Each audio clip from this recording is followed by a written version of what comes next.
Use the key to open the battery cover. Take out the battery. Press and hold the power on button for 15 seconds to release the residual electrical energy. Use a 2.5 mm hex key to remove the screws that fix the forehead bottom plate.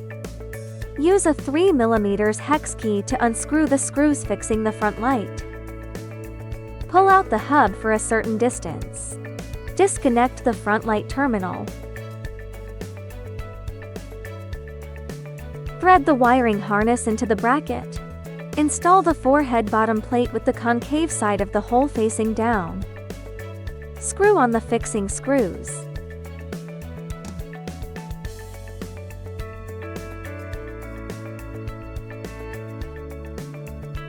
Reinsert the front light terminal.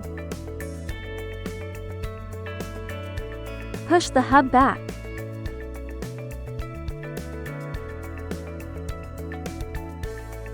Reinstall the forehead bottom plate. Adjust the front light to the highest position. Screw in the fixing screws. Adjust the headlight to an appropriate position. Reinstall the battery and the cover plate.